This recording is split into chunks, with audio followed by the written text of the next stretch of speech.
नमस्कार, मैं गौरी रानी और आप देख रहे हैं TST news. Private schools and children welfare association के प्रदेश अध्यक्ष आलोक जी हमारे साथ इस वक्त बात करने के लिए हैं। सर, लॉकडाउन में जो असमंजस की स्थिति थी कि स्कूल जो है वो ट्यूशन फ़ी ले या नहीं ले, तो वो अब निर्णय सरकार के द्वारा लिया जा चुका है और जो स्कूल जो ऑनलाइन क्लासेस चलाए हैं वो अब ट्यूशन फ़ी लेंगे। क्या लगता है ये निर्णय से आप कितने सहमत हैं? बिल्कुल सही फैसला लिया है झारखंड की सरकार ने। मैं माननीय मंत्री जगन्नाथ महतो जी को धन्यवाद देता हूं, माननीय मुख्यमंत्री हेमंत सोरेन जी को धन्यवाद देता हूं और हमारे प्रदेश के खाद्य एवं प्रसंस्करण वित्त मंत्री रामेश्वर उरांव जी को धन्यवाद देता हूं कि 19 वर्षों में पहली बार किसी सरकार ने निजी विद्यालय के छात्रों, शिक्षकों, अभिभावकों, संचालकों के प्रति संजीदगी दिखाई और ये पहला मौका है जब इस तरह की कोई बैठकें हुई। लॉकडाउन के दौरान, महामारी के दौरान ऊहापोह की स्थिति थी, असमंजस की स्थिति थी। उस असमंजस से राज्य बाहर निकला है और जो कल की बैठक में निर्णय लिया गया, मैं भी बैठक में था। बैठक में जाने के पहले मैं शिक्षा मंत्री जी से मिलकर ज्ञापन भी उनको दिया था। तो मुझे लगता है कि 3 महीने का बस फीस माफ़ कर देना ये एक ऐतिहासिक फैसला है। आज तक मुझे नहीं लगता है कि कभी इस तरह के फैसले जो है। मगर सर, अभिभावकों में नाराज़गी है। वो उनका कहना है कि जो स्कूल प्राइवेट स्कूल का के ही हित में सरकार ने फैसला लिया है, उनकी और किसी ने ध्यान नहीं दिया। इस पे क्या कहें? देखिए, 95% अभिभावक जो है वो ये मान रहे हैं कि हमारे बच्चों को गुणवत्तापूर्ण शिक्षा मिलती है यहाँ। उसके बदले में हम कुछ न कुछ जो है स्कूल को पे करते हैं। यकीनन वो शुल्क देते हैं तभी स्कूल चलते हैं और उनके बच्चे पढ़ते हैं। पूरे झारखंड में 20,000 से ज़्यादा प्राइवेट स्कूल हैं, 5 लाख से ज़्यादा शिक्षक हैं, कर्मचारी हैं, स्टाफ हैं, 4th ग्रेड हैं, स्वीपर हैं, सब लोग हैं। उन सब की तनख्वाह उन्हीं अभिभावकों और विद्यार्थियों के पैसे से चलती है। पिछले 19 वर्षों में झारखंड में स्कूल की क्या स्थिति रही, शिक्षा की क्या स्थिति रही, किसी से छुपी हुई नहीं है। सबको मालूम है कि पिछले 5 वर्षों में 7,000 सरकारी स्कूल बंद हो गए। पढ़ाई के नाम पर वहाँ कुछ नहीं होता है। तो कोई भी पेरेंट्स जो है वो ये नहीं चाहता है कि वही स्थिति निजी विद्यालयों की भी हो। हर पेरेंट्स जो है वो संपर्क में रहते हैं हम लोगों के। हम लोगों ने भी पेरेंट्स से बात की है और अभिभावकों ने कहा है कि अगर फीस नहीं लिया जाएगा तो स्कूल चलेंगे कैसे। तो इसलिए कहीं कोई नाराज़गी नहीं है। चंद कुछ मुट्ठी भर लोग अपनी जो है, खासकर इसमें भाजपा के लोगों की ज़्यादा परेशानियां हैं। भाजपा के लोगों को ये परेशानी है कि आज से कई महीने पहले केंद्र की सरकार ने जो है वो निर्णय दे दिया था कि स्कूल के फीस लिए जाने हैं। सुप्रीम कोर्ट ने निर्णय दे दिया था और अभी जो मेन डिमांड है वो है एनुअल चार्ज का। फीस तो 2 महीने के हैं, लेकिन जब एनुअल चार्ज होते हैं वो एक बहुत बड़ा अमाउंट होता है।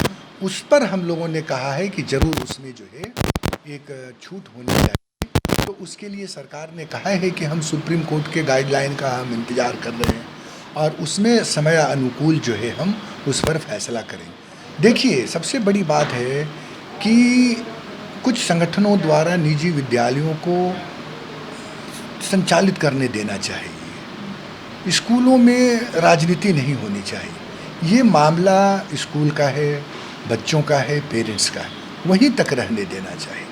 बेवजह इसको राजनीति में उलझाना, यकीनन उनके भी कार्यों की हम सराहना करते हैं, लेकिन उनको ये ध्यान रखना चाहिए कि पेरेंट्स को आपकी वजह से परेशानी नहीं हो। सर, अखबार अगर आज का आप देखे होंगे तो उसमें देखे होंगे अभिभावक जो भी हैं, जितने भी उन्होंने बाइट दिया है उसमें उनकी नाराज़गी ही देखने को मिली है कि किसी भी तरह का कोई छूट नहीं मिला, ये सिर्फ नाम का था। देखिए, आप वो देख रहे हैं, मैंने अभी कल जो है और आज से वीडियो कॉन्फ्रेंसिंग किया पूरे झारखंड के कई पेरेंट्स के साथ में, कई स्कूलों के साथ में। हम लोगों ने गाइडलाइन दिया कि आप गैर शैक्षणिक कार्यों के लिए आप ऑफिस खोलें, आप स्कूलों को सैनिटाइज करें, आप सब व्यवस्था इंतजाम करें ताकि गैर शैक्षणिक कार्य हो सके वहाँ पर। और अभिभावकों की, कुछ अभिभावक की नाराज़गी हो सकती है क्योंकि एक असमंजस ऊहापोह का माहौल था। वो चीज़ें अब ख़त्म हो गई। अब सरकार ने गाइडलाइन दे दिया कि आपको 2 महीने का फ़ीस देना है, 3 महीने का बस फीस नहीं देना है। एनुअल चार्ज के लिए हम जो है वो फैसला करेंगे। सर, एनुअल चार्ज के लिए अभिभावकों की तरफ से आपकी सरकार भी है, तो क्या आप मांग रखेंगे? हाँ,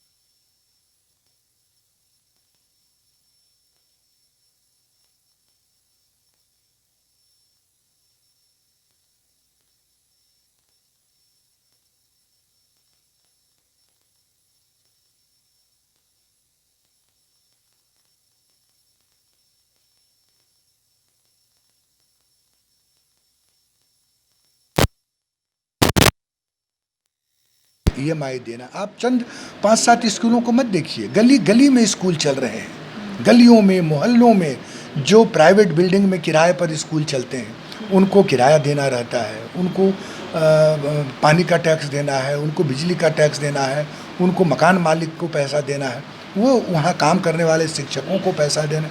केंद्र की सरकार ने भी फरमान जारी किया था कि नहीं, कि जितने भी उद्योगपति हैं वो अपने कर्मचारियों को तनख्वाह देंगे, वहाँ से भगाएंगे नहीं, नौकरी में रखेंगे। आज क्या है, किसी ने माना उनके फरमान को? सारे लोग मजदूर जो है सबको भगा दिया उन लोगों ने।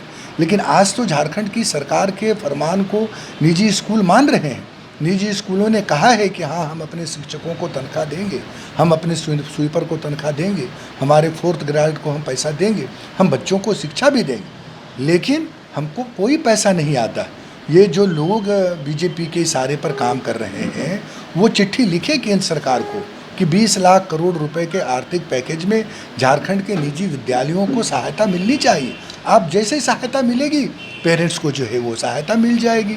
तो ये वहाँ पर जाके कहेंगे नहीं, वहाँ कहना चाहिए ना ये लोगों को कि भाई केंद्र की सरकार ITI को केंद्र की सरकार ने पैसा दिया है, यहाँ पर दें, सहयोग करें लोगों को।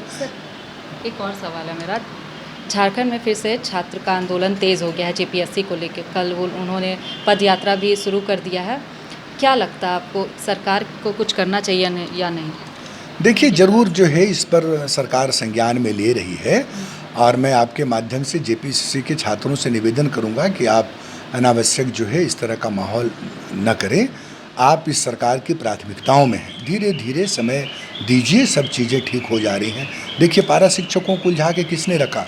भारतीय जनता पार्टी की सरकार ने रखा। कल शिक्षा मंत्री की बैठक हुई, बैठक में मामला कैबिनेट में ले जाया गया। हमारे कल मंत्री बादल पत्रलेख और इरफान अंसारी जी ने मुख्यमंत्री से मुलाकात की, शिक्षा मंत्री से मुलाकात की, और कहा कि पारा शिक्षकों को जो है नियमित देना चाहिए, क्योंकि उनको काफ़ी तकलीफ़ें हुई हैं। JPSC को लेकर के हम लगातार अपने चुनाव प्रचार में भी कहते रहे कि JPSC एक ऐसा संस्थान बन गया जहां बच्चों को इस पर कोई भरोसा नहीं है, तो उसको कायम करने के लिए थोड़ा वक्त दीजिए। छात्र अभी पद यात्रा कर रहे हैं, उनको क्या कहना चाहेंगे, कैसे समझाएंगे? उनको बिल्कुल हम जो है बात करेंगे उनसे, और उनको समझाएंगे। उनके पास जाने की ज़रूरत पड़ेगी तो हम जाएंगे, उनको कहेंगे कि आप थोड़ा धैर्य रखें, सरकार को समय दीजिए, महामारी का समय है, अभी लोगों की सुरक्षा जरूरी है, अभी लोगों का जान बचाना जरूरी है। उस दिशा में सरकार काम कर रही है, थोड़ा स्थितियाँ ठीक होंगी, हम इससे जब बाहर निकलेंगे तो यही सब तो काम करना है राज्य में। अभी 5 वर्ष के लिए लोगों ने मौका दिया है साझा सरकार गठबंधन को काम करने के लिए। बहुत अच्छे तरीके से जो है हम इन सारी समस्याओं का निराकरण करने में सफल हों। तो ये हमारे साथ बात कर रहे थे आलोक दुबे जी, जिन्होंने तमाम मुद्दे पे अपनी बात कही। मैं गौरी रानी, द ST न्यूज़ के लिए रांची से।